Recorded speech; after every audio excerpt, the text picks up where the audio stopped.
रशियाहून आजच सकाळी परत आले. रशियाला का गेले होते? अहो जगाचे नामांकित डॉक्टरची तिथे परिषद भरली होती.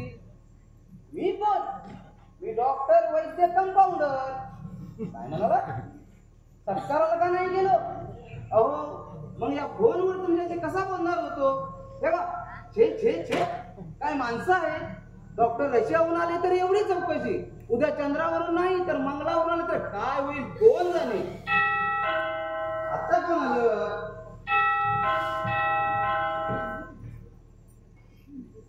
डॉक्टर राम पटवर्धन एका महिन्यापूर्वीच रशियाला गेले.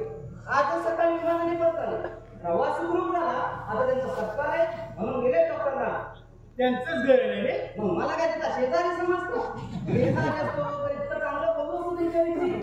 बरं आता बेटा कळली ना माहिती? अर्धवट कळली. हा आपण कोण नाही म्हणजे माझ्या माहितीतला उरलेला अर्धवटपणा समजेल. म्हणजे तुम्ही मला अर्धवट समजता? पूर्णपणे. हा माहिती समजणं म्हणजे बरं. काही गरज नाही. कुठं अगोदर माणसाने साध्या कोकल्याप्रमाणे निघून जाऊ. असं दम्यासारखं चिकटून जाऊ नये. कुठं डॉक्टर आले की या. मी डॉक्टरना भेटायला नाही, डॉक्टर बाईंना. त्या बाहेर गेल्या. मग त्यांच्या मातोश्री त्या आहेत ना? त्या आहेत घरात. पण तुमचं नाव? मी अनंत भास्कर परांजपे, डॉक्टर रामचा ब्रदर इन लॉ. म्हणजे मेवणा हो. कायद्याने बसू शकतो आणि कायद्याने भेटू शकतो. शिवाय माझी बायको माधवीची पाठराखी म्हणून आली इथं. हो हो, म्हणजे तुम्ही आमच्या सुनबाईंचे बंधू तर. बसा बसा, आरामात बसा. माफ करा, डॉक्टरांच्या लग्नाच्या दिवशी मी फक्त अक्षता टाकण्यापुरताच आलो. इथं हॉस्पिटलमध्ये कोणी नव्हतं ना, म्हणून तुम्हाला ओळखलं नाही. आपण? मी डॉक्टर वैद्य कंपाऊंडर. डॉक्टर वैद्य कंपाऊंडर? अहो ही माझी त्रिगुणात्मक 3 रूपे आहे. डॉक्टर हे माझे ध्येय, वैद्य हे आडनाव आणि कंपाऊंडर ही सध्याची परिस्थिती. पण काय हो, लग्नानंतर डॉक्टर लगेच रशियाला का गेले? अहो लग्न झाल्याशिवाय परदेशी जायचं नाही अशी रामच्या आईची सक्त आज्ञा होती. पण राम तिच्या इच्छेविरुद्ध काहीच करू शकत नाही. अगदी मातृभक्त.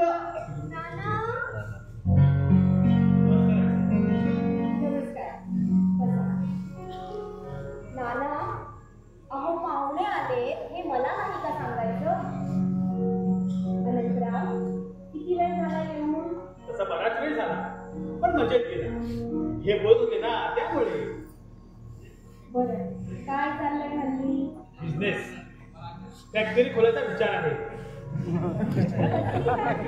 इंटरनॅशनल कुंकू फॅक्टरी. एवढी मोठी मागणी?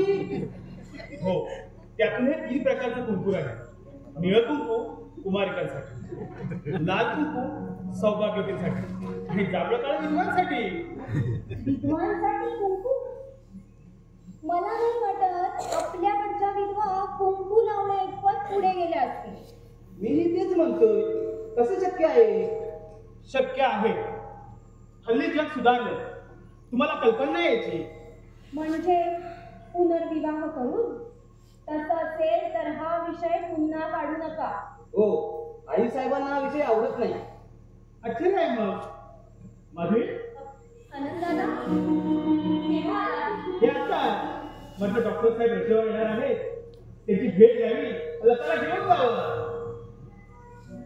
हो, आल्यावर जाण्याची भाषा का करता? अहो तो झाला की गेला नाही. 5 रात्रीचं काम नवरा येईपर्यंत. एकदा नवरा आला की 5 रात्रीने नवऱ्या नवरीची पाठ सोडावी हे होतं. होय की नाही डॉक्टर? आपले वैद्य कंपाऊंडर साहेब. घरची माणसं मला नाना म्हणतात. बरं, माझं ऐका, राहा 8 दिवस. अमावस्या घरी जा आणि गेल्यावर आपल्या मामांजीला सांग. म्हणावं सून उशिरा मिळाली पण फार चांगली मिळाली. गेल्या 1.5 महिन्यात तिचं वागणं चालणं बघितलं. अगदी पटवर्धन घराण्याला शोभेल अशी सून मिळाली. अनंतराव, आपल्या वडिलांजवळ हिचं कौतुक करा. अवश्य. आपण खुद्द तिची सासू तिचं कौतुक करतात तर का बरं करणार नाही? तसं पाहिलं तर सासू म्हणजे अपेंडिक्सचं दुखणं उपयोग नाही पण त्रास भरपूर. मग आई साहेब, चालेल तुला? तो राम. बरं, मी कपडे बदलते. जागा लता त्यांना घेऊन दाखव. हो आई. चला.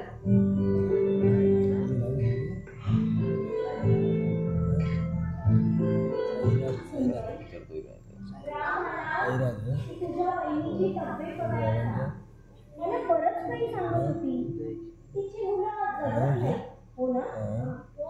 आणखी काय सांगत होत्या बहिणी? आणखी काही नाही.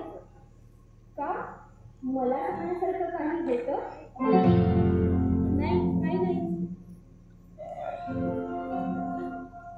सुनबाई, मी लग्न झाल्यापासून बघते. तू हसतेस, बोलतेस, त्यात फुलवधूची शालीनता आढळते. पण नव्या नवरीचा अवघडपणा नाही दिसत. तुझ्या मनाविरुद्ध झालाय का? नाही सासूबाई. मग अशी घाबरल्यासारखी का दिसतेस? मला भीती वाटते. तुम्ही माझ्यावर इतकी माया करता, मी त्या मायेला पात्र ठरेल का? कधी माझा तिरस्कार तर नाही ना करणार? म्हणजे पुढे सासूरवास तर नाही ना करणार असं विचारते ती. सासूनं सासूरवास केलाच पाहिजे असा काही कायदा नाही. उलट तिनं सुनेला मुलगी समजून तिचा परकेपणा घालवायला हवा. तिची आई व्हायला हवं. आई अशी दचकलीच ना मुली. माझ्या स्पर्शात तुला माईची जाणवली नाही? नाही, असं नाही. मग आई म्हणायला का पाहिजे? अगदी निशंकपणे आई म्हण.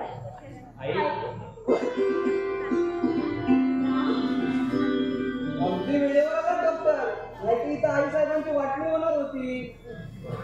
हो, आई साहेब आजपासून सुनबाईला आपली मुलगी समजणार. मग काय हरकत आहे? एकुलता एक माझा मुलगा. आता त्याचंही लग्न झालंय. उद्या बायकोच्या आहारी गेला तर मला कोण विचारणार? म्हणून मी तरतूद केली. हो, विरोधी पक्षालाच आपलंसं करून घेतलं. आई, मी तुला विचारे तुझी उपेक्षा करेन असं वाटतं तुला? हे रे, बरं. तुझ्या सत्काराचं काय झालं? आई, खूप मोठा सत्कार झाला.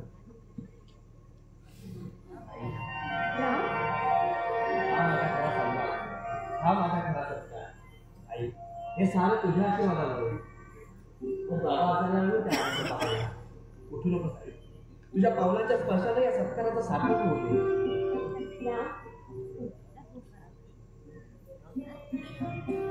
सुनबाई, राम या आनंदाच्या प्रसंगी फक्त माझी आठवण काढली, पण आपल्या बायकोला विसरली.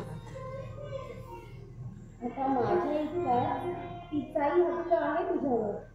सासूबाई, राम तुझी निवड आवडली. तू हट्ट धरला नसतास तरी इतकी चांगली सून मिळाली नसती मला. सुनबाई, आता आमच्या रामला वळण लावायचं काम तुझं.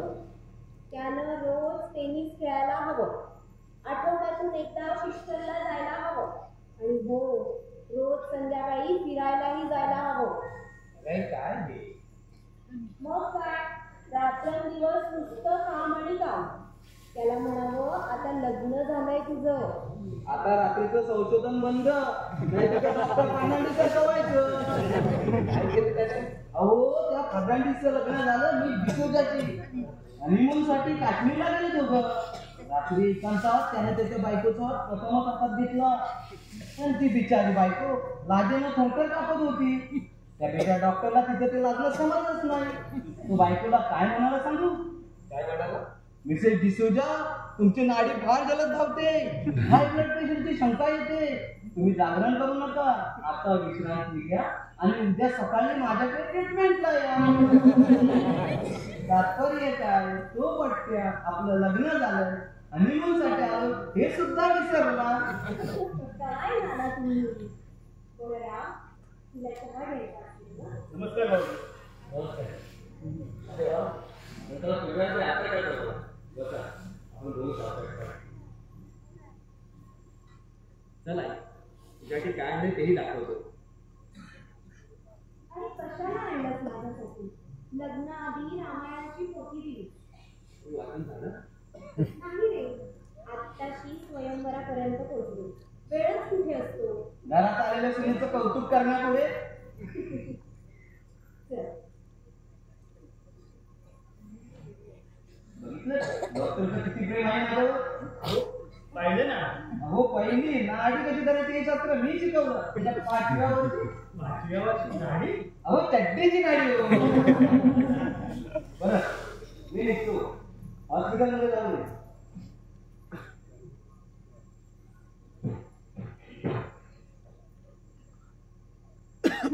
घ्या.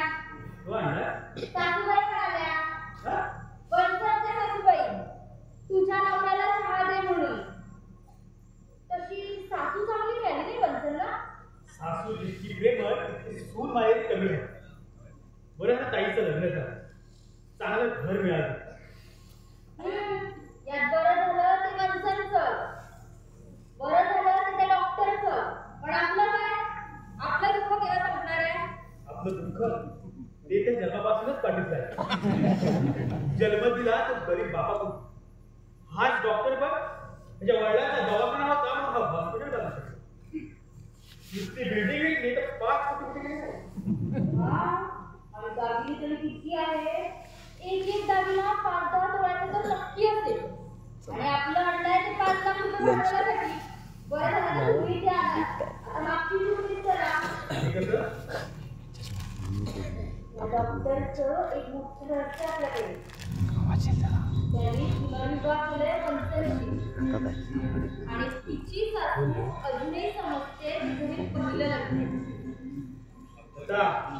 काय राहिलं तुला? त्या डॉक्टरला कचाट्यात धरायचं.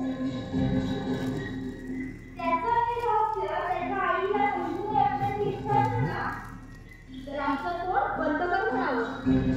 छे छे, यामुळे काय विपरीत घडलं तर? आणि माधवीला काय तू माहेर पाठवतो? नको. आयुष्यात फार प्रोग्रेस नाही. आता तुझं खूप हिसकावून घेऊ शकतो. अगं बाबा काय म्हणते? त्यांनी तुमच्या लोकांना काय केलं? जे केलं ते बंधनसाठी केलं. सारखा तिचा हट्ट पुरवायचा, तिचं कौतुक करायचं. तुम्हाला आणि मला एकदा जाता उपदेशांचा एरटेल वाजायचं. नवरा कर्तव्य करत असताना की बायकोलाही उजळमाताने वाचायचं. तोडायला आपल्या डॉक्टरीन बाई झाल्यात ना. आणि माझी मान 4 चौकात खाली जाते. कुणी विचारलं पतीराज काय करतात तर सांगायचं बिझनेस करणार आहेत म्हणून. गेले 4 वर्ष नुसती खटपट चालू आहे. आता माधवीशी असा काही केलं बरं नाही ना, सांगून ठेवतो. तुम्ही नको बसा. तुम्ही नुसतं बोला हो म्हणा, बाकी सगळं मी करते. तुझ्या बोला बघून माझं आयुष्य फुकट गेलंय. तुला शेवटचं सांगतो, तू तुझा घरेडाचा सोडून दे. तुम्ही नको बसा, काहीच बोलायचं नाही. काय होतं विजय? आता पायालाच नाही, बघू पुढे काय होतं.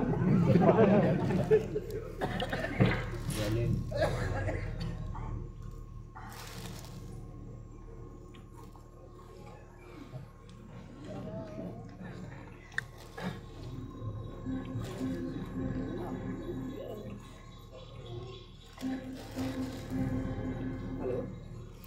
हां डॉक्टर राम बोलतोय. हा एक काम होतं तुझ्याकडे. एक लेडी पेशंटला पाठवायचं. हे डोंट बी सिरियस. मिसेसला अजून अवकाश आहे. आमच्या गेस्टपैकी बिचारीची मुलं she is having a habit of abortion. हां प्रीमॅच्युअर ठीक आहे. पाठवतो. डॉक्टर साहेब, मुला आमचे हे म्हणत होते हे म्हणजे आहे ना त्याला काय म्हणत होते की आमच्या नंतर तुम्हाला फार आवडतात. हो ना लग्नच नसते त्यांची. आणि तुमच्या आईला सुद्धा फार आवडतात. माझ्या आईला कोणती चांगली गोष्ट आवडते. खोटं म्हणत होता.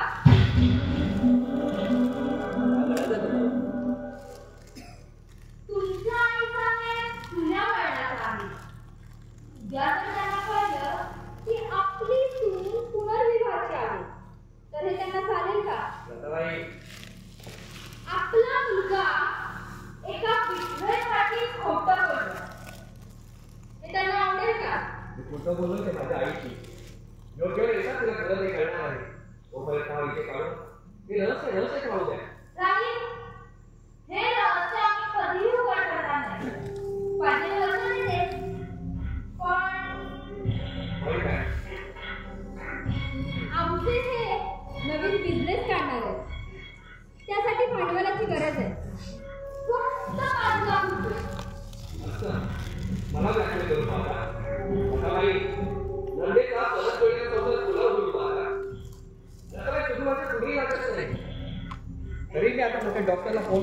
अपॉइंटमेंट घेतली तुम्हाला ट्रीटमेंट देण्यासाठी. पैसा आला की यापेक्षा मोठा डॉक्टर काढता येईल. बापाचा नाही, पुण्याचा. तुम्ही केलेला पाप नरवण्याचा. कोणते पाप केला नाही. स्वतः आदर्श रावाला तुला देण्याला पैशाची मागणी केली असती तर जरूर त्याचा विचार केला असता. पण झाल्यासारखं त्याने तुम्हाला कमी साऱ्या माणुसकीला कलंक लावलाय. 10 रुपये शक्यतो नवऱ्याला पुण्याच्या मागण्या नाही. माझा पुण्याचा अर्थ हा आहे.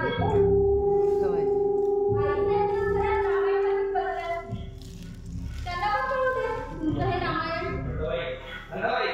तुम्हाला विनंती करतो. माझा ऐका. नाही. तुम्ही गोष्ट आली सांगणार. माझं म्हणणं मान्य नसेल तर ठीक आहे. म्हणजे तू आई या आई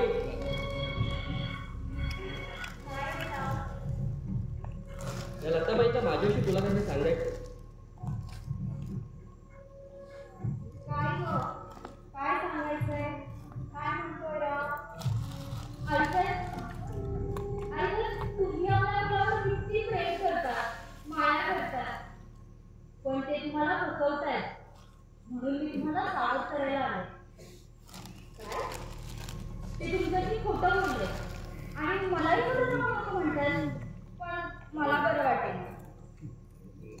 काय बोलायचंय ते स्पष्ट बोल. तुम्हाला पुन्हा किंवा पसंत आहे? मुळीच नाही. पण हा प्रश्न विचारण्याचं कारण तुमच्या घरातलं आहे. उद्या बाहेरून समजण्यापेक्षा आमच्याकडून समजलेलं बरं. नाहीतर माहेरावर धक्का यायचा. माहेरावर धक्का? माहेरावर पाठवलेल्या मुलीला पहिलं सासर आहे हे तिच्या दुसऱ्या सासरी समजल्यावर धक्का कुणावर येणार? माहेरावरच ना? काय बोलतेस तू? आणि त्यातून फसवायचं तुम्हाला? तर तुम्ही किती प्रेमळ, दयाळू, दुसऱ्याचं हित जाणणाऱ्या, दुसऱ्याला मदत करणाऱ्या. मला समजलं नाही अजून. सांगते. तुमच्या मुलीचं हे पहिलं लग्न नाही, दुसरं आहे. काय? मी विधवा झाल्यावर डॉक्टरांनी पुनर्विवाह केला हिच्याशी. काय सांगतेस? आणि मी तुम्हाला सांगू नये म्हणून डॉक्टर मला पैसे देत होते, 5 लाख रुपये. पण मी ते घेतले नाही. मला पैशांची जरुरी होती तरी. का? पैसे मिळवावे, पण ते चांगल्या मार्गाने मिळवावे. खोटं बोलून पैसे मिळवण्यापेक्षा खरं सांगून मिळवावे. थोडेसे कमी मिळाले तरी चालतं, होय की नाही?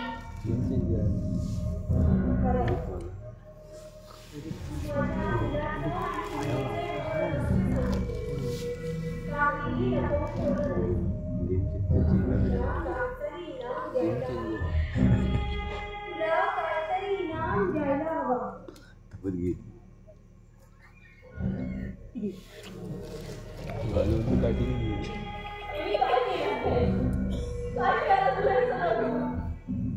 काय मिळालं?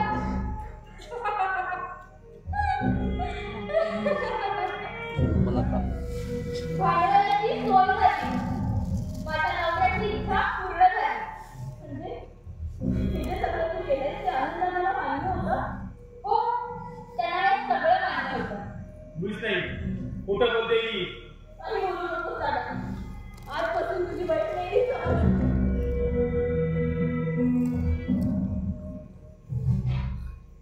हे बक्षीस, सोन्याची बोरमाळ आवडेल तुला.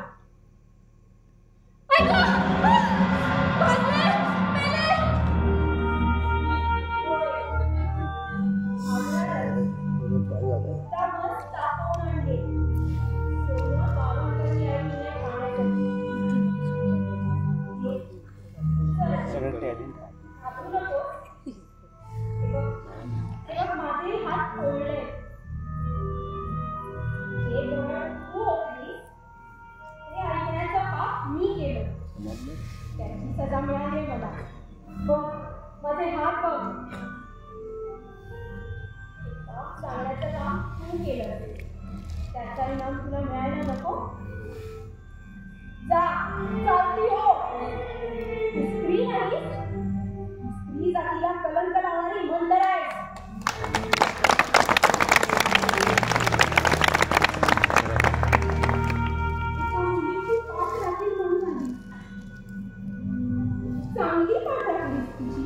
अब्रू उघडी करण्याचा प्रयत्न करू. इतकी तुझ्याजवळ माणूस तू गहाण झालीये, इतकी निर्लज्ज आहेस तू. दुसऱ्याच्या घरी स्वतःच्या सासरच्या आणि माहेरची इज्जत घालवावी, पण केलं तर तुझं मुलं आहेत का? चुप. माझ्या मुलाचा मी पाहून घेईन. मी आई येते. त्याला मिळालेल्या सन्मानाचे हात त्याने माझ्या पायावर बांधले. आता त्याच्या आयुष्यातली ही हात व पराजय मी माझ्या शिरावर नको घ्यायला, कारण मी आई आहे त्याची. सुनबाई, या बाईला जाऊ दे. जाताना तिची ओटी भर. माझ्या घरातून सवाशणीनं बिनमुख जायला नको.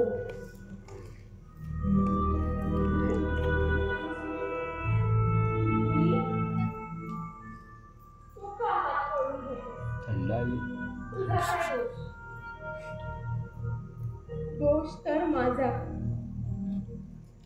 मी माझ्या मुलावर विश्वास ठेवला की तो मला कधीही फसवणार नाही, माझ्याशी कधीही खोटं बोलणार नाही. आणि रामायणाची मोठी मला भेट दिली. त्या सत्यवचनी रामचंद्राच्या आदर्शाची माझ्या रामानं मला भेट दिली आणि लग्नाचं रामायण करून ठेवलं.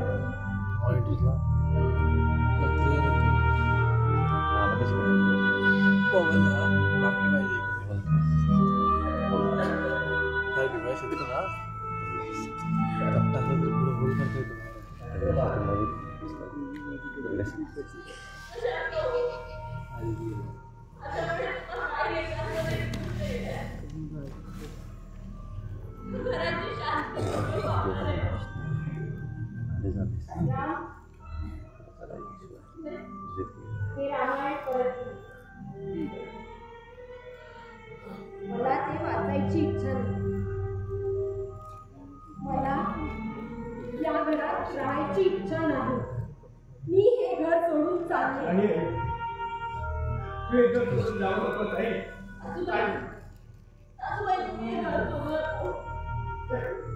हे शक्य नाही. राम, तू आग्रह धरू नकोस. तुझी इच्छाच असती तर मी तुझ्या पुनर्विवाहाला मान्यता दिली असती. तुझ्या इच्छेसाठी मी माझे सगळे संस्कार बाजूला ठेवले असते, पण तू माझा अपमान केलाय, माझ्याशी खोटं बोललाय.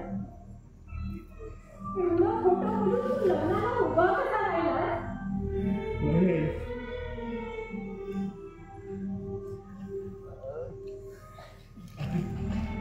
तुला सांगण्याचा दिन होत नव्हता आणि म्हणूनच हे पत्र लिहून ठेवलं होतं. वाचाय आणि तेही लग्नाच्या आधी तिथं पत्र घालून ठेवलं होतं. वालीवधाच्या प्रकरणात तिथं सत्यवचने राम सुद्धा फक्त एकदा खोटं वागला होता. मला वाटतं तू ते वाचशील, पण स्वयंवराच्या पुढे तू गेलीच नाहीस. प्रभू रामचंद्राला एकदा खोटं वागल्यामुळे त्याला जगाला क्षमा केली. मग तुझ्या रामला तू नाही क्षमा करणार?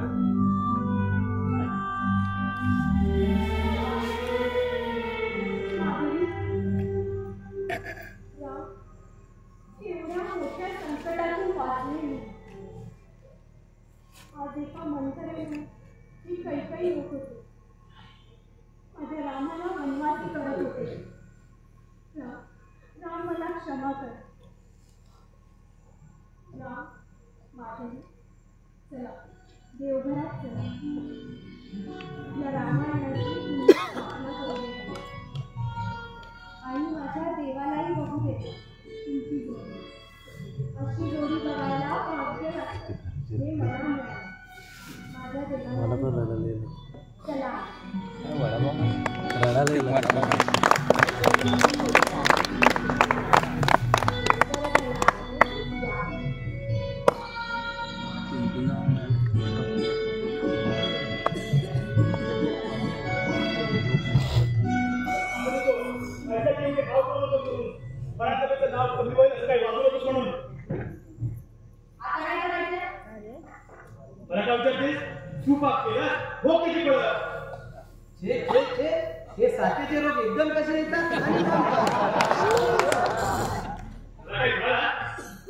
मी साथीच्या रोगांसंबंधी बोलतो.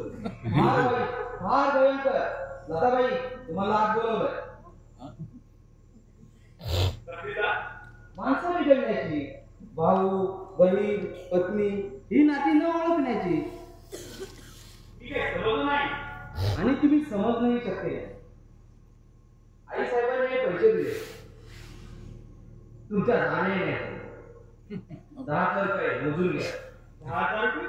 हो, 5,000 जाण्याकरता आणि 5,000 पुन्हा कधी न येण्याकरता. बर झालं तुमचं. मी टॅक्सी आणतो. काय झालं? पंचांनी ओटी भरली, साडी आणि पोटवाळा दिली. चालून चालणार काका? ठेवले दागिने आणि हे पैसे इथेच. यांच्या घरात सोनं न बघता त्याची मनं बघितली असतीस आणि सांगितलं असतंस ना तर पूर्ण सगळं आयुष्यभर घालवलं म्हणून. चल. दादा थांब दादा. सासऱ्याने बापाला सांगितले आणि फार वाईट वाटले. तुला शोधायला नाही हो. मी ओटीला नव्हते. येतो घरी. तसं कोणत्या तोंडाने जातो. हे नाही पण उदाहरणार्थ नाही. दादा इथली माणसं फार चांगली आहेत. त्यांनी तुझा अपमान पोटात घातलाय. आणि केव्हा मी नाही झालं तरी हो केलेल्या दिवशी नक्की वाट पाहिजे. कारण तो दिवस तुझा आहे. त्या दिवशी जर तुला या घरात दिसलं नाही तर एका दिवसात तुझ्या साहित्य मर्यादा बाजूला ठेव आणि मग मुलाच्या मुलाचं संकटात घेऊन बरोबर.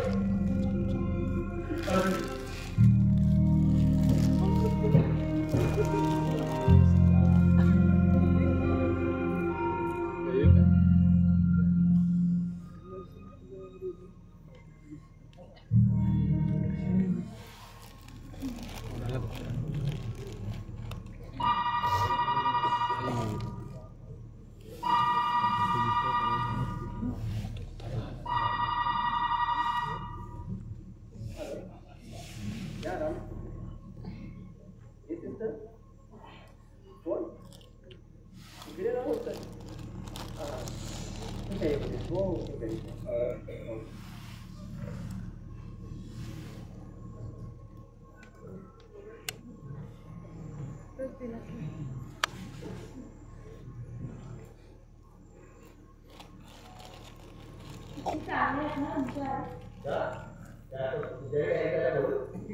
हो ना. एका दिवसाला बसला कोणत्या? सासू सुनेच्या भांडणाच्या एका लग्न संग्रामात तरी नवऱ्याची काढली होते आणि बाजू घ्यायची नाही आणि ती बायकोची. मी नेहमी आणखीच नसते का? अरे म्हणजे भांडणाच्या आधी मी कशाला मानते? तुला तुकडे करून वाहणाऱ्या रंगीसारखी माया करतात त्या माणसाला. अशी आई मिळायला अगदीच लागतं. म्हणजे घर म्हणजे माणसं तुला आवडून नको. दृष्ट काढावी इतकी चांगली माणसं आहेत या घरातली. पण या माणसात माझं नाव नाही ना. तो उगा स्वतः समजून शेपावरच जायचा. काय ग माझी लग्न झालं आणि 8व्या दिवशी मी रशियाला निघून गेलो. पण आठवलं तुला असं सोडून जाताना मला अगदी जीवावर आलं होतं. नको तो बहुपाठ, नको तो सन्मान असं झालं होतं. तो मोह तुम्ही टाळला ते बरंच झालं. मी तुम्हाला म्हणत का? पुरुषांच्या कर्तव्याला मागे घेतणारी स्त्री ही स्त्री नव्हे. हे जिवंत साखळी म्हणायची. गृहिणी शोधते. प्रेयसी आणि गृहिणी यात हाच फरक आहे. प्रेयसी आपल्यासाठी वेळच करते आणि गृहिणी अमृतासाठी जगवते. माझी मी तुला विचार म्हणत होतो. मी रशियात असताना तुला पत्र पाठवलं होतं. त्याचं उत्तर नाही दिलंस तू. त्यातलं एका पत्राचं उत्तर माझ्यापाशी नव्हतं. मी मला दुसऱ्यांना मागणी का घातली आणि मी 1 वर्षानंतर होकार दिला. का? माझी कुटुंबाला समजून घ्या डॉक्टर. जो काळ विसरायला मी आयुष्यभर तयारी होते तो या जन्मात या वर्षात मी पूर्णपणे विसरले. म्हणजे ती तो पूर्ण सुखात आहे. अगदी पूर्णपणे.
जगदोघांचे असे रचुकी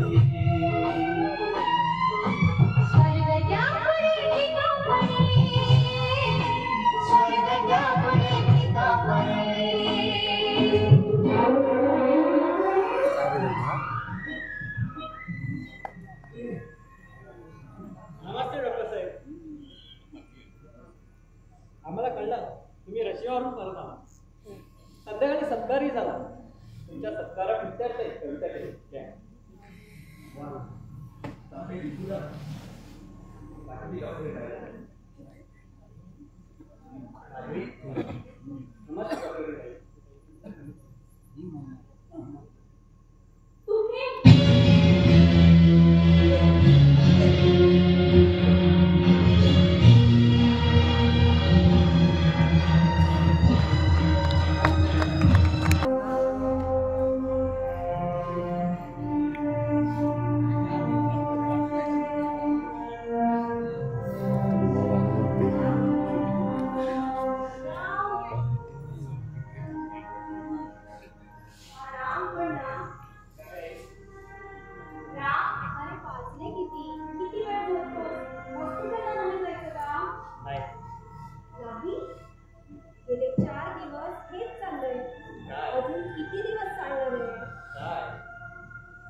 हॉस्पिटलला जात नाही, कामात लक्ष नाही, सारखा कसला तरी विचार करत असतो.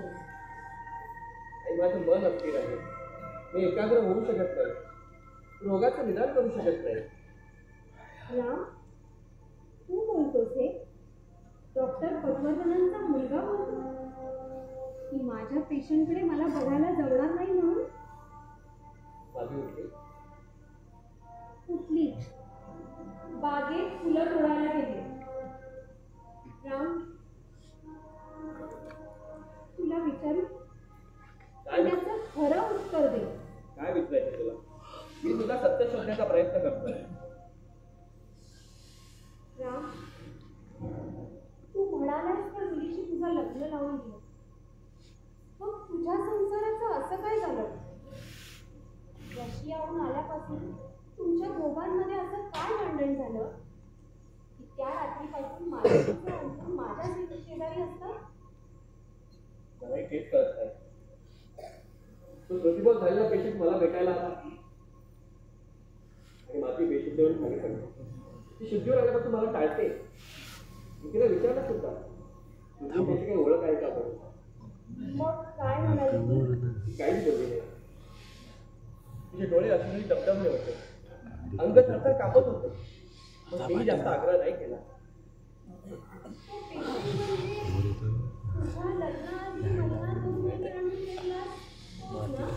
होय, तोच पेशंट. सुनबाई त्याच्याबरोबर बागेत बोलत बसली. होय डॉक्टर, मी उतरता येईल. सुनबाई त्याला विचारली, तुम्ही मला विसरला? मी खरं ते सांगतो. व्हायचं असं तर पहा.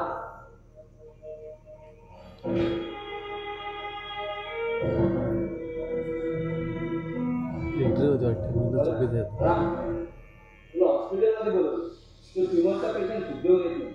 इतके डॉक्टर्स आहेत, डॉक्टर कामात आहेत, डॉक्टर घाणेकर आहेत. त्यांना सांगा, त्यांना तरी केव्हा कळत त्याची जबाबदारी. आणि त्यांना जबाब नसेल का बाहेरच्या डॉक्टरचा बोलवा. काय बोलतोस हे? लोक तुझ्या नावासाठी येतात आणि तू दुसऱ्या डॉक्टरांना बोलवायची भाषा करावी? जा आधी. नाही राम, नाही राम. नाना, तू स्वतः जात नाही तरी दुसऱ्याला बोलायला नाही सांग. आणि हो, मी काय करायला हो तर अगदी अर्जंट केली.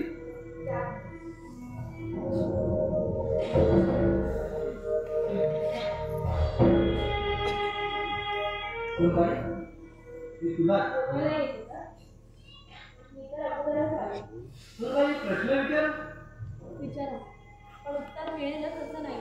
का? कारण माझ्या पुढेच एक मोठा प्रश्न सुरू आहे. कोणतं? त्याचं उत्तर तुम्हाला माझ्यापासून हवंय ते. विचार, उत्तर देईन. तो पेशंट कोण आहे? कोण पेशंट? ज्या पेशंटची बाकी बोलत होती ना, तो पेशंट. तो पेशंट मला एवढंच ठाऊक आहे. तो पेशंट म्हणजे या घराचा विध्वंस करून पाहणारा कल्याणी सैतान आहे. ना तो सैतान आहे की कुणाचा परमेश्वर हे ठरायचं आहे. म्हणजे मला तुमची मदत हवी आहे. तुम्हाला डॉक्टरांची शपथ सांगा ना, तो पेशंट कोण आहे, तो इथे कसा आला, त्याचं नाव काय आहे, सांगा ना. माझ्या प्रश्नांची उत्तरं द्यावं. त्या उत्तरात तुमचे प्रश्न आपोआप सोडवून जातील. पण हे प्रश्न तू डॉक्टरांना का विचारत नाही, आई साहेबांना का विचारत नाही? हे बोलून चालून इथला आश्री आश्री ना, तुमच्या आणि माझ्यात काही फरक नाही. सध्या तरी मी तुमच्याकडे एक आश्री देते. सुनबाई सांगताय ना? ठीक आहे. तुमचं लग्न होण्यापूर्वी महिना दीड महिना आधी डॉक्टर आंध्रामध्ये गेले होते. मोटार घेऊन आले होते. कुठल्या तरी घाटातून मध्यरात्रीच्या वेळेला हा पेशंट भ्रमिष्ठासारखा रस्त्याने जात चालत. डॉक्टरांच्या मोटारीखाली सापडणारच होता, पण वाचला. डॉक्टरनं त्याला आपल्या गाडीत बसवलं. त्याला त्याच्या घरी पोचतं करावं म्हणून, पण त्याला त्याचं नाव सांगता येईल, गाव सांगता येईल. होय. त्यानंतर डॉक्टरला त्याच्या या विकृतीची उत्सुकता लागली. हैदराबादच्या पोलिसांना वर्दी देऊन त्याला इथं आणलं. डॉक्टरांनी ओळखलं की याला स्मृतिभ्रंश झाला. योग्य उपचार करून ऑपरेशन केली तर याची स्मृती परत येईल. एक तर तुमच्या लग्नाची गडबड आणि त्यात रशियाला झाली, यातच दिवस गेले. आणि घरामध्ये याची स्मृती कोणत्या कारणाने गेली हे अजून समजलं नाही. तुला माहित आहे?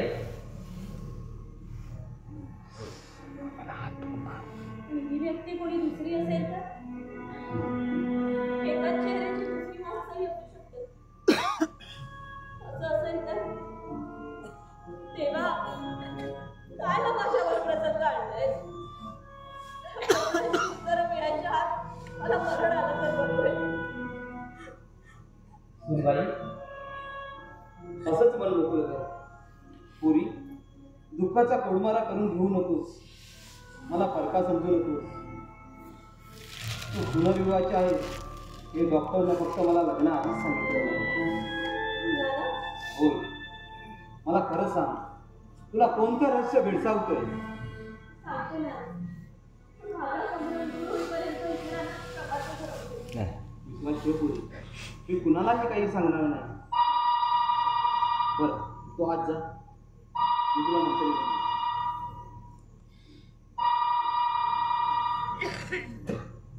हॅलो, हां डॉक्टर, हां आहे. राम राम शिंदेचा फोन आहे.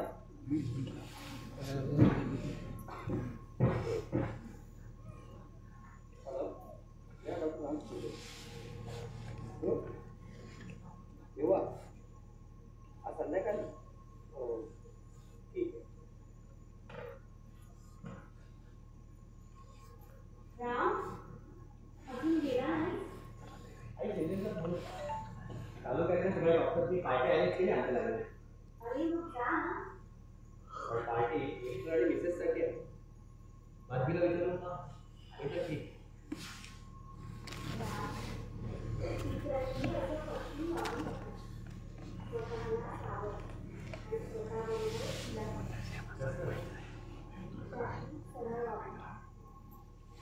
त्या पेशंटचा आणि तिचा काय संबंध?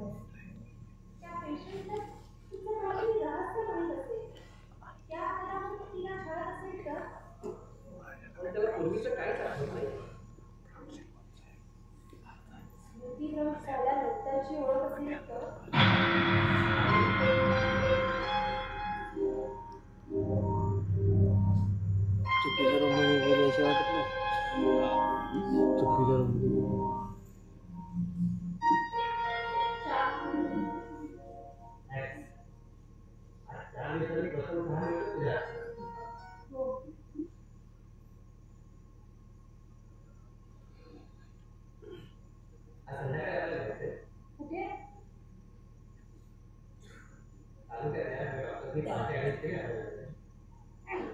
लग्नाची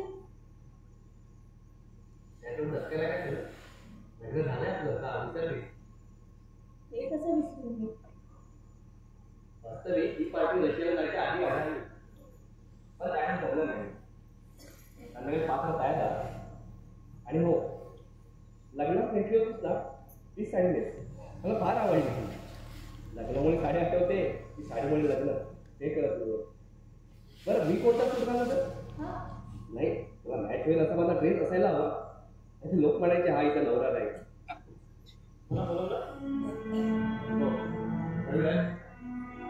अशी एखादी उपमा सांगा जे आम्हाला मॅच होईल कसली उपमा खरंच आज संध्याकाळी तू त्याला आमचं लग्नाची पार्टी आहे अभिनंदन पण माझं ना गप्पीबाईंना आवडेल का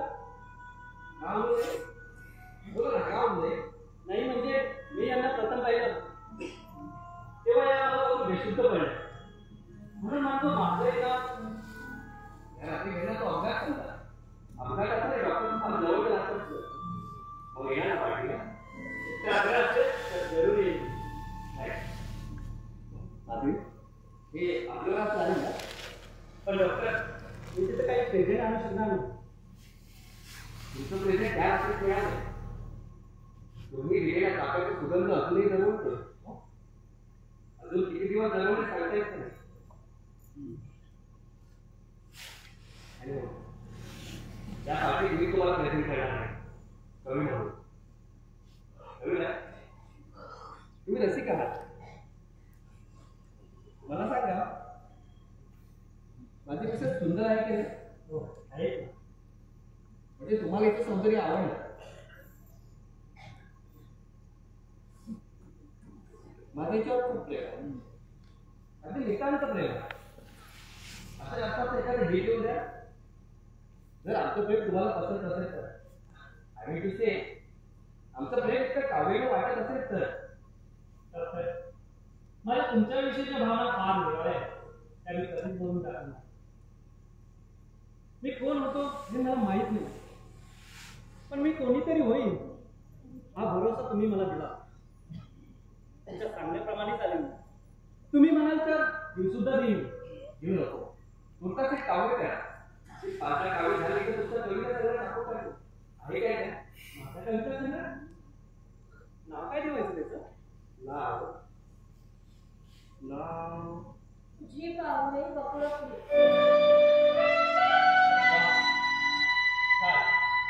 तुझी पावले बकळपले कविराज कसं आहे ना तुझी पावलं बकळपली फारच छान माधवी तुझं नाव कविराजांना आवडलं पण डॉक्टर खरं चालत माझा हा कविता संघ छापायचा ठरला ना तर मी तुम्हाला आठवण करेन का नाही करायचं असेल तर आम्हाला दोघा नवरा बायकोला करा तर माझ्या फक्त एक सुखा आणि दुःखा ही माझी अर्धांगी आहे हे मी जाणलं पाहिजे हिलाही कळलं पाहिजे आणि साऱ्या जगालाही कळलं पाहिजे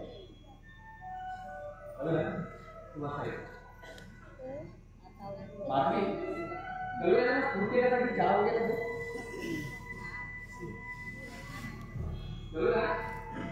कविता मात्र झाली पाहिजे तुम्हाला स्वप्न वाटत असेल तर बागेत बसा बागेत कशाला तिथे ठीक आहे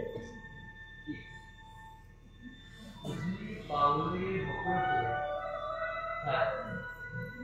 हॅलो तुझी पावले बकळपले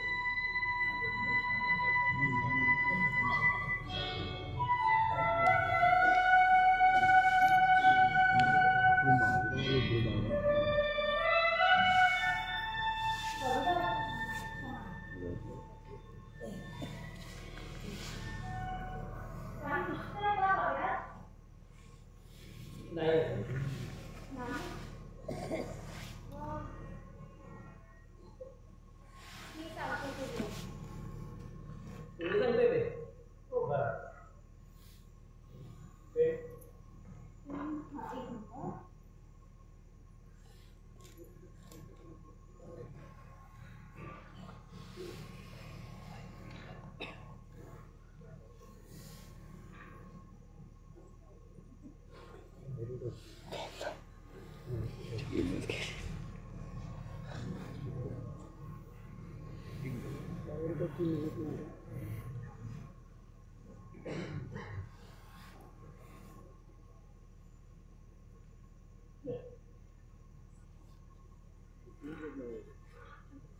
सांगते कसं कसं लिहिलं. तुझे माझे होता म्हणून शिशिरातही फुलेल श्रावण अणमातीचे महाल बनते इंदू अमृत साधन करते मृत्यू लागली वेळ जीवन मृत्यू लागली वेळ जीवन तुझे माझे होता म्हणून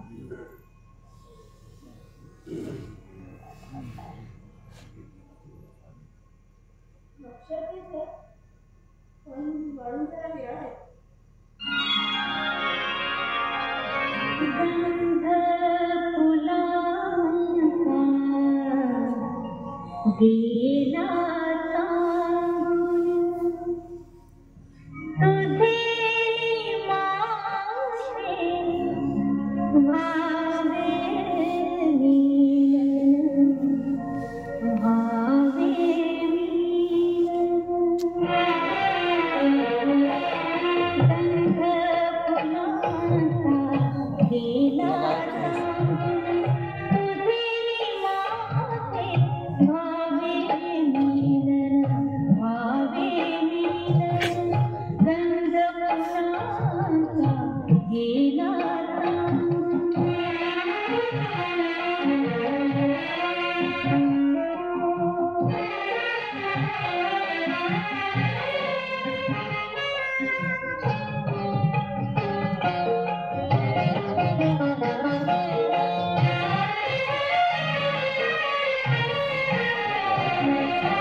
पण या नावाचा फार मोठा कवी होऊन गेला.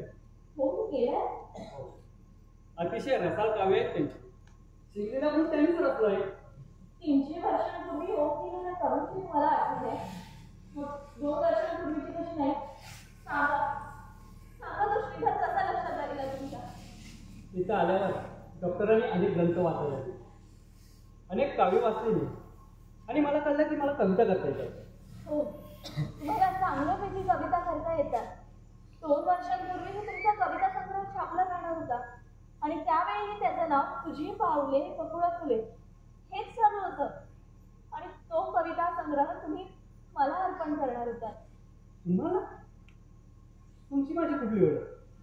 माझा हा चेहरा पूर्वी कधीच पाहिल्याचा आठवत नाही. तुम्ही मला ओळखता? मग सांगा, मी कोण होतो? माझं पहिलं नाव काय आहे सांगा. तुम्ही इंजिनियर श्रीधर टाके. मी इंजिनियर होतो? हो, शिवाय कवी पण होतात. तुमचं एका मुलीवर प्रेम होतं, तुम्ही तिच्याशी लग्नही करणार होतात. माझं लग्न झालं? हो. मग सांगा, माझी बायको किती असते सांगा, कशी दिसते ती? तुमची बायको तिने तुम्हाला पाठवलंय आणि तिला नक्की सांगता येत नाही की तुम्ही तिचे पती आहात की नाही ते. का? कारण स्कूटरवरून जात असताना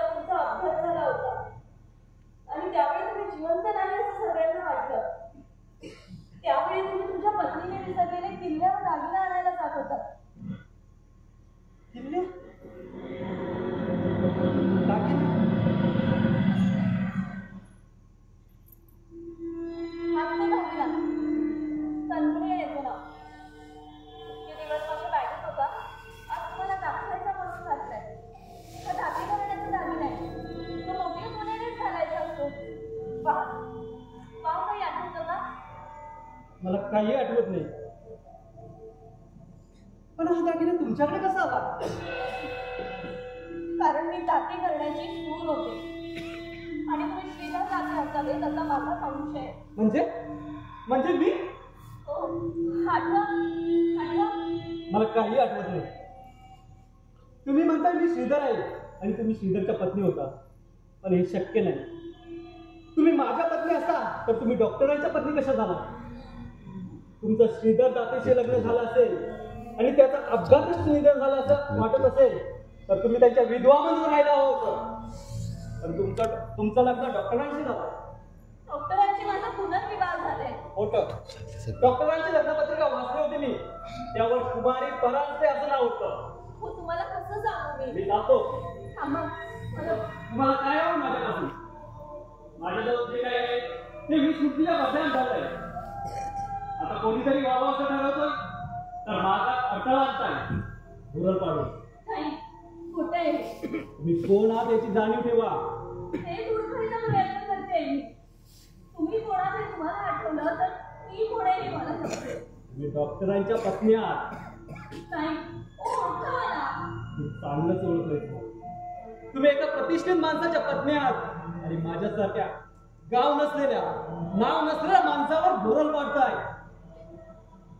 पण माझा हात जोडून तुम्हाला सांगतो, त्या डॉक्टरला त्या देव माणसाला फसवू नका. नाही, मी कोणालाही फसवलेलं नाही. तुम्ही हा आरोप माझ्यावर करू नका. डॉक्टर मला मारून टाका. सर्व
तुमची अडचण काल आली.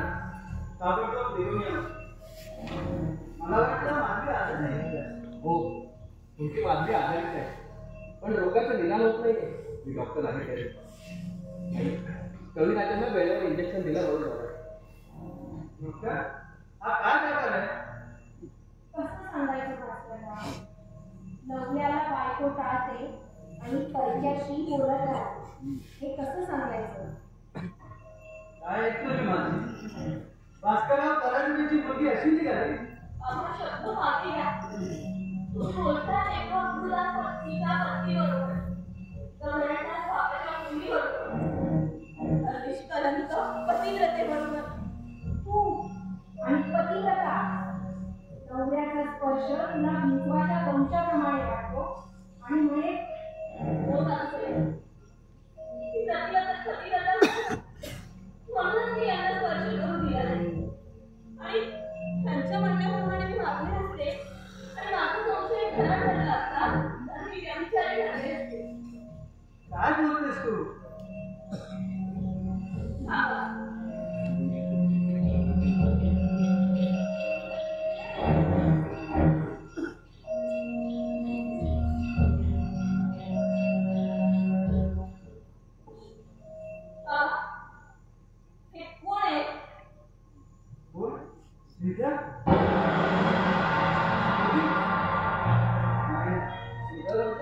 शक्य नाही.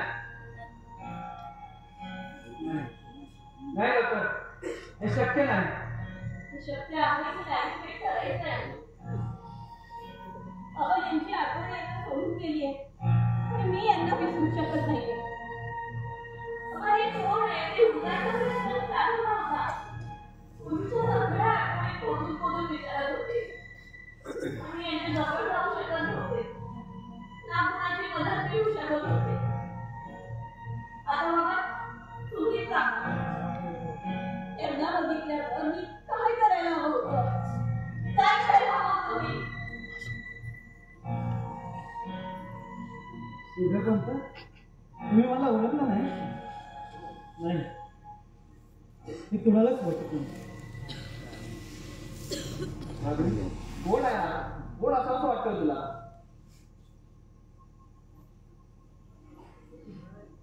हे माझे पती आहेत.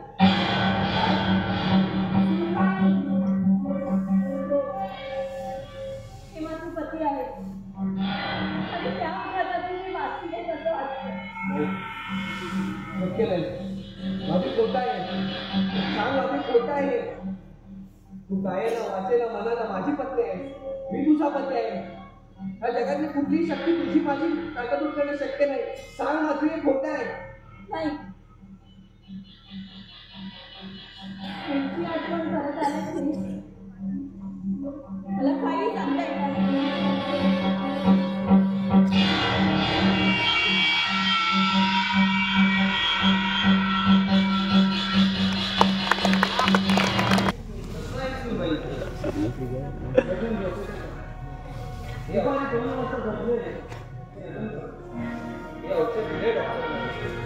विचार करून झोप नाही झाली. झोप आली की उठून जाऊ. कोणीकडे तरी पाहत असते. मला भीती वाटते. आता विचारा ना, एक तर ती घनिष्ठ होईल नाहीतर जीवाचं बरोबर. केव्हा संपणार नाही या प्रदूषण व्यवस्था पुन्हा संपेल. आपण फक्त प्रयत्न करा. मी इथं हॉस्पिटलमध्ये एवढं मंदिर हवं सुद्धा मंदिर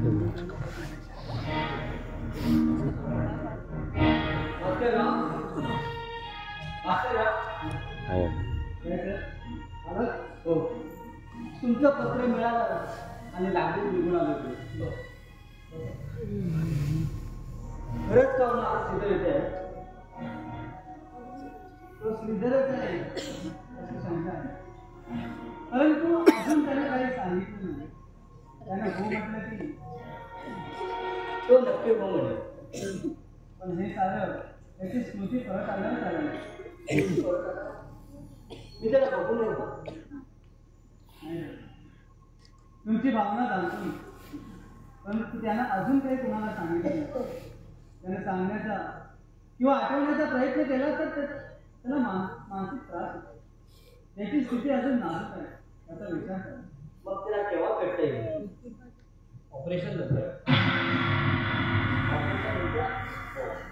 कोणाला भेटता येणार त्याच्या जवळ सुद्धा राहता येणार का?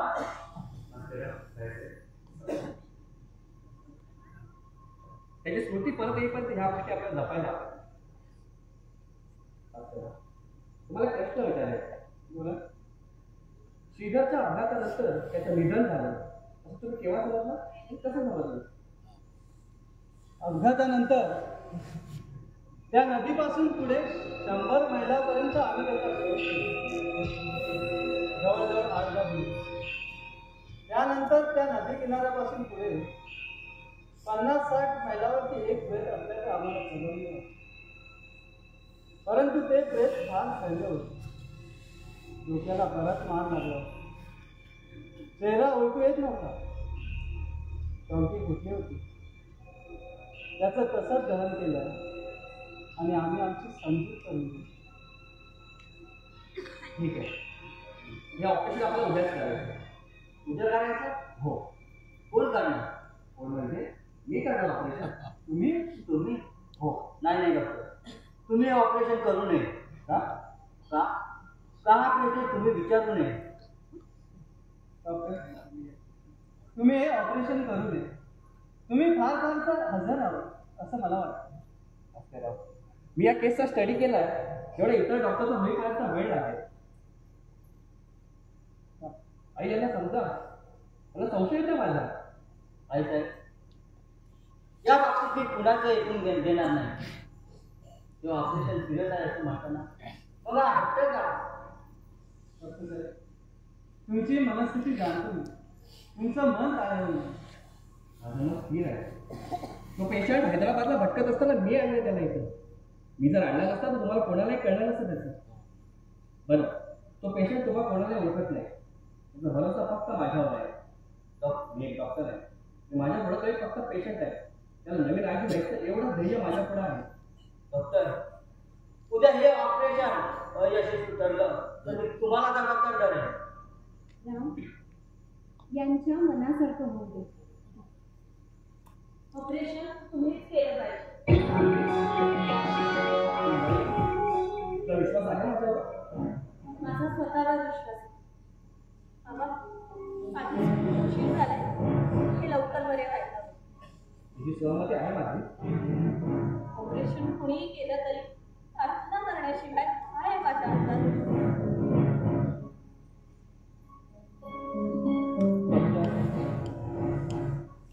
हे ऑपरेशन सिरियस आहे असं म्हणताना हो, मग माझे हात जोडून विनंती आहे. कोणती? हे ऑपरेशन होण्यापूर्वी त्याला एकदा बघू द्या. दुरून दाखवा. डोळे भरून बघू द्या त्याला. फार उपकार होतोय डॉक्टर साहेब, फार उपकार होतो. ठीक आहे, मी सांगतो तसं ना. चला बाई सर, चला.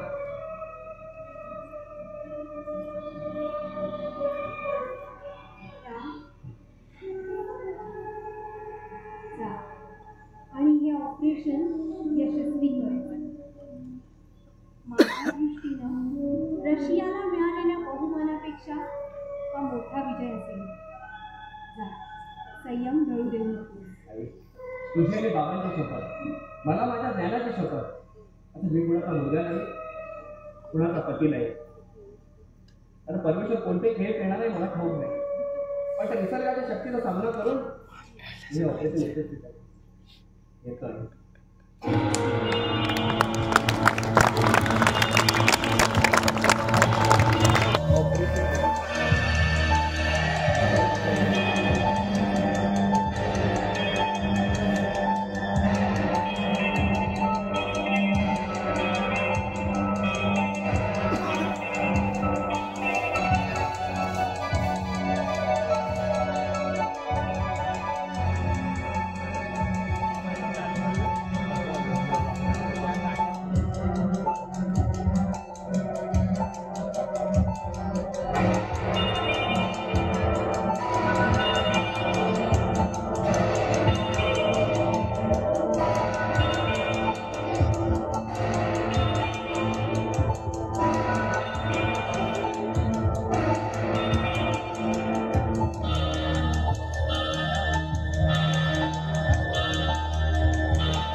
काय ठरवलं म्हणजे तो पेशंट जर श्रीधर असेल तर प्रश्नच नाही. दुर्दैवानं असुबाई तुम्हाला मी आयुष्य म्हणून तुम्ही आग्रह करत होतो आणि संकोच करत होतो. आज मी तुम्हाला निसंकोचपणे आई म्हणते. आई आई तुझ्या मुलीवर येऊन यायचा प्रसंग आहे बघ. ते पायातलं बोट नाही तर झाले. ती आधी आहे आवडली आहे. तिला तुझा हात खराब आहे. तुझी माया हवी आहे बघ. सांग ना आई. तुझ्या मुलीला यावेळी काय करायला हवं? तिच्यामुळे रात्री पात्री उजळमध्ये नाही राहू शकत.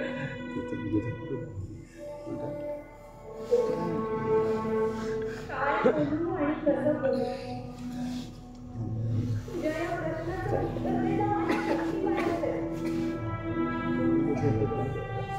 तू जो काही निर्णय घेशील तो मला मान्य आहे.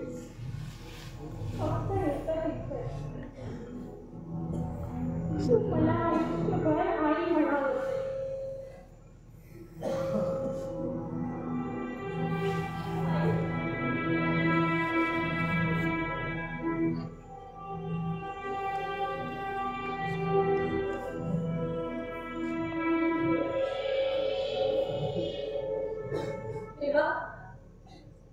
माझी कसोटी पाहिजे ठरवली आहे. कसोटी हा माझी कसोटी. ही माझी परीक्षा. आता फक्त एकच प्रश्न उरलाय की तो कोण आहे आणि तो प्रश्न विचारायच्या आतच मी उत्तर देऊन मोकळी होणार आहे. जर श्रीधर असेल तर त्याने माझ्या प्रेताला ओळखलं हेच बस होईल. आणि तसं नसेल तर मी स्वतःला ओळखलं असं डॉक्टर म्हणते.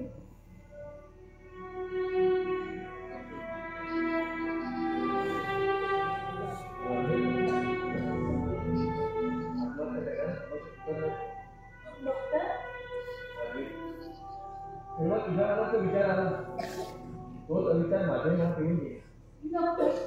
आणि माझं मन ताब्यात ठेव. मी तुझं मन कोणाचा ठेवण्याचा प्रयत्न करतो. तो कोण आहे हे अद्याप मीही ओळखू शकलो नाही. तोही त्याच्याविषयी काही बोलला नाही. पण तो जर श्रीधर असेल तर तो नक्की ओळखेल. पण त्याला तुला प्रत्यक्ष पाहण्यापूर्वी तुला फोटो पाहावा असं मला वाटतं. म्हणून हे 2 फोटो इथे बदलावं.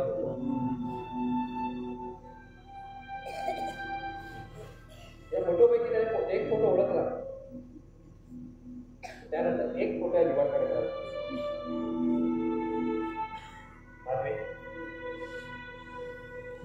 मी काय सांगतोय ते मी त्याच्यात लक्ष तो जर श्रीधर असेल तर मला विसरून द्या. बरोबर हा एकच मार्ग आपल्याकडे आहे. जर श्रीधर असेल तर त्याला परत आम्ही कोणती खायला होती बाहेर वाटल्यावर तुझ्या सोबती तिला आवश्यकता आहे. डॉक्टर मी आता कुणालाही सोबत येऊ शकणार नाही. तुमच्याशी लग्न करून मी श्रीधरला सुखी करू शकणार नाही. आणि श्रीधर जिवंत आहे माहीत असताना मी तुमच्या बरोबर संसार करू शकणार नाही. हा एक जीव घेणा त्रिकोण आहे. त्यातून आता एकच उपाय होतो. एकच मार्ग होतो. काही कळायच्या आत या त्रिकोणातून मीच नाहीचं व्हायला हवं कायमचं. डॉक्टर अनेक रोगांचे नमुने पाहिले असतात. माझ्याजवळ डॉक्टर आले. डॉक्टर मला असं एक जाणीव विष द्या आणि माझा या यात्रा नाहीशा करा. डॉक्टर तो आलाय. येऊ दे त्याला. नाही मा हे बोलवलं की नाही.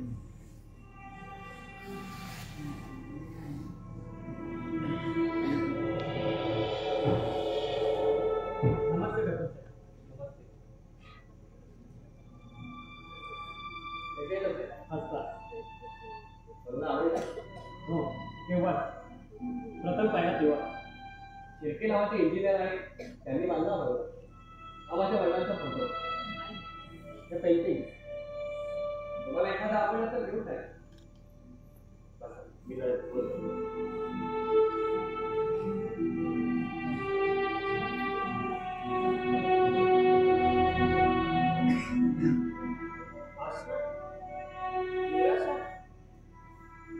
आवडला फोटो? हो. कोणता? दोन्ही.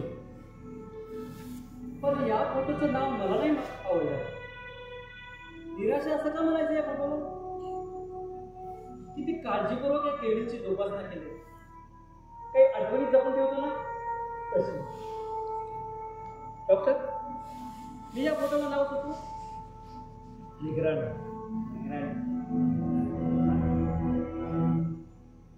कोणाकडे आठवलं? हो. तुम्हाला ओळखणारे काही माणसं आहेत, त्यांना ओळखण्याचा प्रयत्न करा. मला खबरे ठेवा, मी तुमच्या पाठीशी आहे.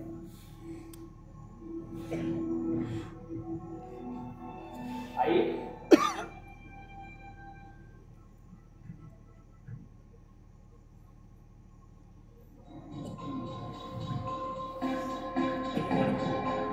नमस्ते. कसं वाटतंय आता?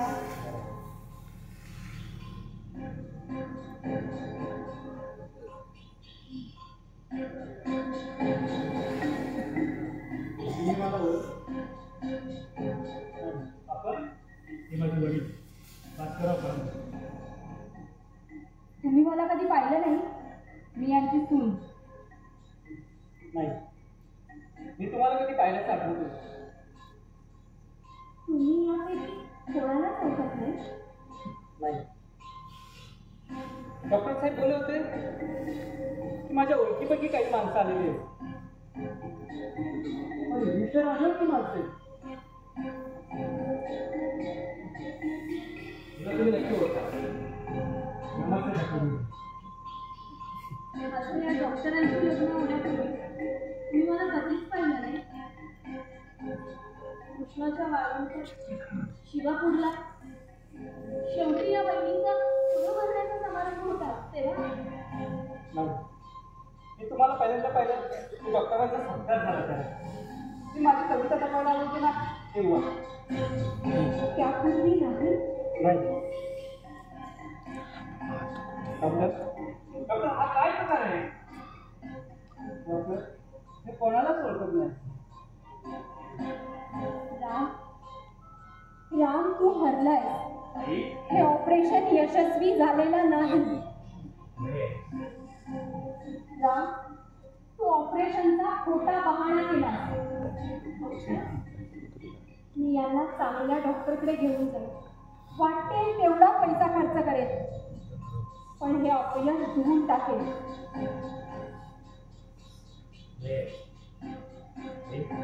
मी माझं सर्वस्व पणाला लावून ऑपरेशन केले. मी डॉक्टर आहे, कधी विसरलो नाही. हो डॉक्टर, तुमच्या ज्ञानाचा पूर्णपणे विजय झाला. माझी स्मृती मला परत आली. मला सारं आठवतं. तुझं नाव काय? तू काय राहणार आहे? सांगतो. माझं नाव अविनाश.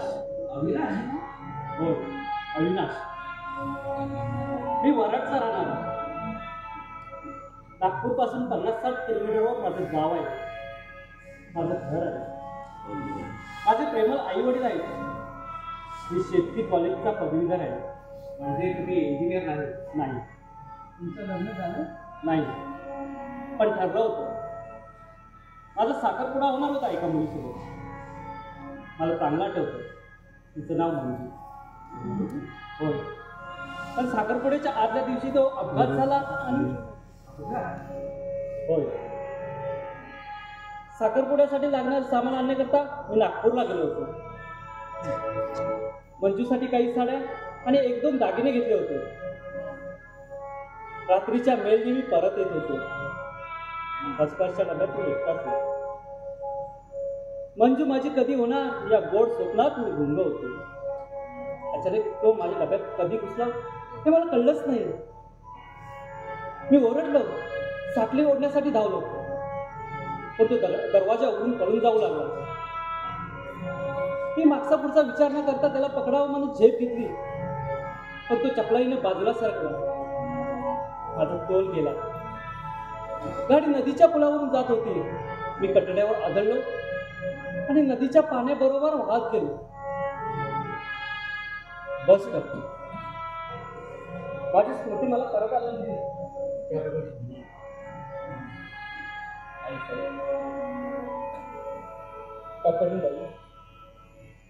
तुम्ही माझ्यावर मायेची पाकड झाली हे विसरणार. हे श्रीधर आहे असं समजून घरात काही वादळ निर्माण झालेलं दिसतंय. ते विसरून जा. दोन चेहरे एकसारखे उभे असू शकतात.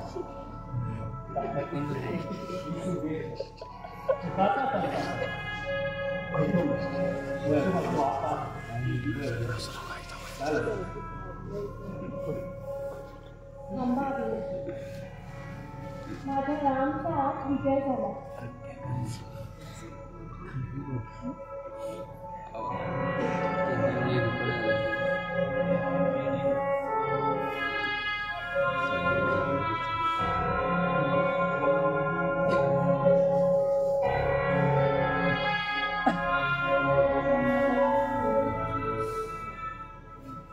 तुमचं नाव अविनाश नाही का? अविनाश. तुमची संबंध काने ऐकली मी, पण तुमच्या गावाचं नाव कुठे ऐकल्यासारखं आठवत नाही. काय नाव तुमच्या गावाचं? वाटतं तुमच्या गावी यावं, तुमच्या आई वडिलांना भेटावं, की तुमची मंजुका कोण तुला पाहावं. तुमचा काय संबंध? त्या लोकांना तुम्हीच अविनाश आहे असं समजून सांगणारा, खात्री पटवून देणारा साक्षीदार नको? त्याची जरुरी नाही. मला पाहताच त्यांची खात्री पटेल. ते चुकून तुम्हाला श्रीधर समजले तर? हो ना श्रीधर. आणि मला का त्रास देताय?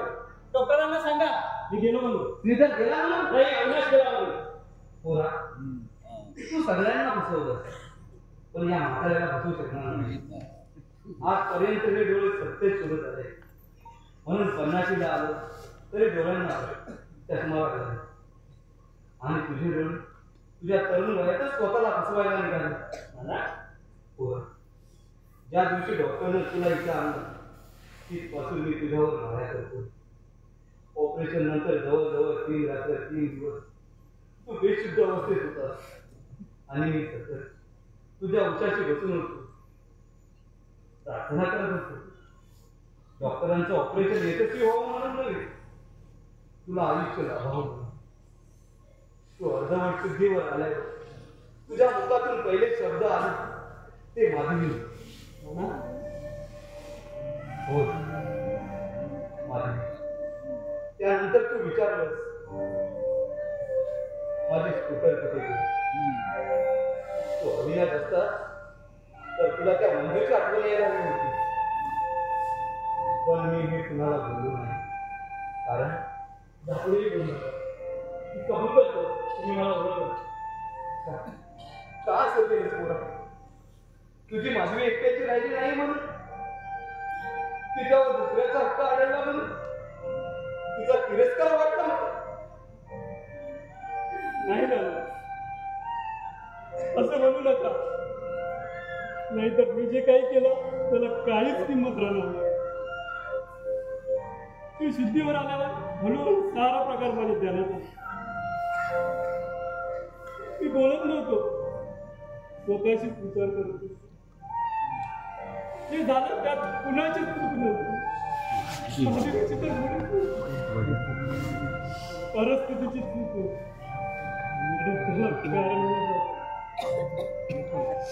तुम्ही सगळं मी माधवीला काय समजू? एका महिन्याच्या आत तिच्या कपालीचं सुख पुसून टाक. तिनं दुसऱ्या ठिकाणी ते सुख शोधण्याचा प्रयत्न केला तर नेमका दुःख द्यायला हजर झाले. त्यापेक्षा कळत नकळत का होईल त्या जगाच्या दृष्टीने तिच्या दृष्टीने मी मेलो होतो, नाहीसा झालो होतो. आणि हीच भावना कायम ठेवली तर काहीच फरक पडणार नाही. जे सत्य सांगितल्यामुळे 3 जीवांचा नाश होणार होता त्यापेक्षा खोटं बोलून 2 जीव करू शकली. माझ्याशिवाय ती दोघे किती शिकत होती हे मी माझ्या डोळ्यांनी पाहिलं. त्यांचा देव झुलात माझ्या अचानक आता मेघनाला पुन्हा सुरू माझी मी सुट्टी होत ती माझी तळमळ आणि डॉक्टर हे माझ्या अंतरीची मी कोण आहे कुणीच नाही. माझ्यासारखे इंजिनियर या जगात हजारो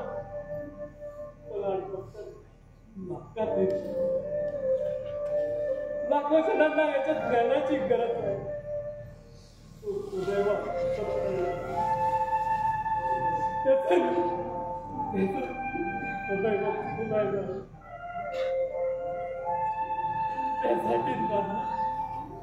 त्यासाठी मला जन्मावर निर्माल्य म्हणून राहावं लागलं तरी चालेल.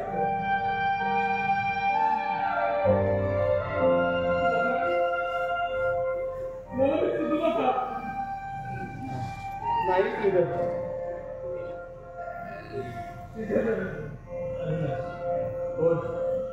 अविनाश कधीही नाश न पावणारा अविनाश. आजपर्यंत मी अनेक त्रिकोण पाहिले पण त्रिकोणाला चौथी बाजू असू शकते हे आज पाहिजे. बघ ती तुला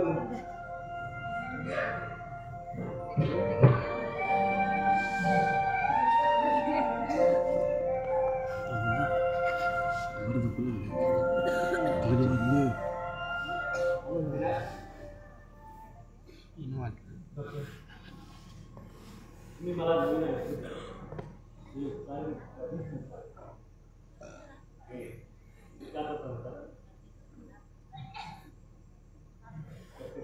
तो सुखात नांद आता वहीच मागतो त्या गाठून प्रेमा